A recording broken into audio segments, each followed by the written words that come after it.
étape, il faut aller dans la nature chercher des pigments. Donc on va retrouver ça dans la terre, peut-être aussi dans des écorces.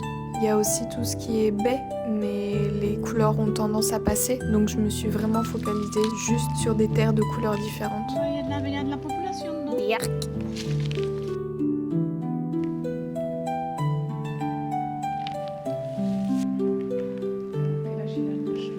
Ça fait pas hiver. La végétation, c'est joli.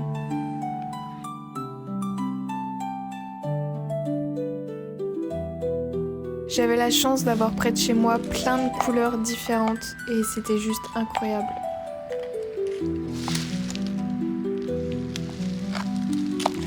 Comme ça?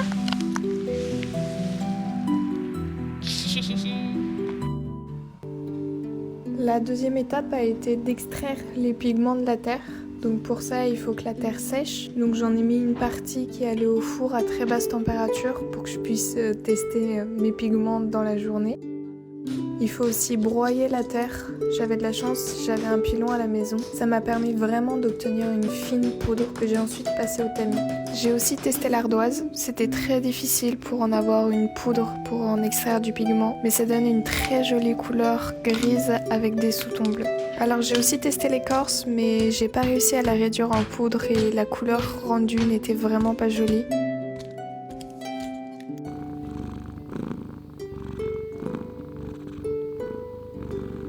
Et à la fin, je me suis rendu compte que j'avais vraiment plein de couleurs différentes et absolument magnifiques.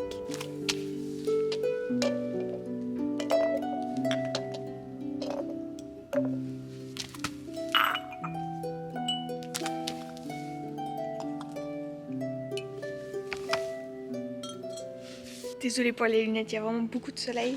Je viens de mixer tous mes pigments, de les passer à la passoire, de tout installer. On va pouvoir tester la peinture. Première fois que du coup je fais, je sais pas trop ce que ça va rendre avec l'œuf. Et on va tester. J'ai acheté une petite toile aussi, vraiment toute petite toile, parce que je me dis si ça marche pas. À savoir qu'on peut pas juste utiliser des pigments indolos, sinon quand ça va sécher, tout va s'effriter et la couleur va partir. C'est pourquoi je vais utiliser un œuf pour faire un liant pour que la peinture reste collée à la toile.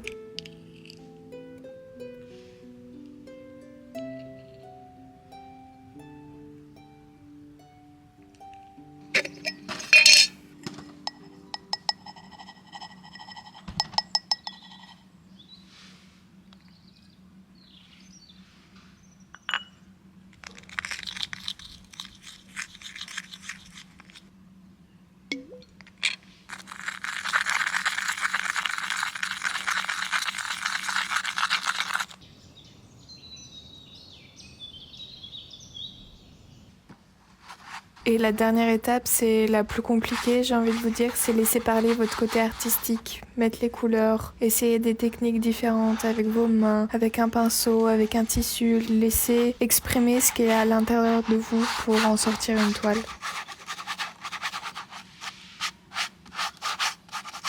Vraiment, il faut pas avoir peur. Il faut se lancer, essayer, mettre des couleurs par-ci par-là. Peu importe, dans tous les cas, ce sera pas votre dernière toile, donc si vous aimez pas, vous pouvez en refaire d'autres. Il n'y a pas de côté jugeant parce que chacun exprime ce qu'il a envie de dire de différentes manières. Juste faites-vous confiance et réalisez une toile.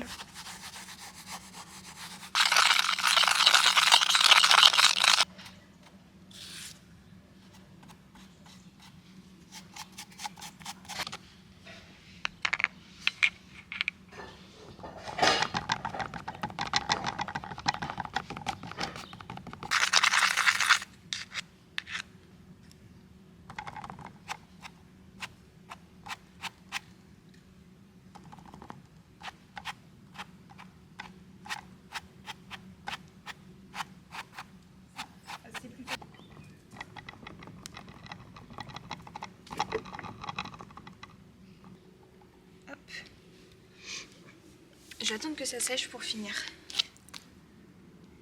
Je viens de finir mon œuvre d'art. Je suis pas 100% convaincue. Attendez, je m'assois. Parce que je vous montre. En fait, quand on regarde, il y a ma grosse tête qui change.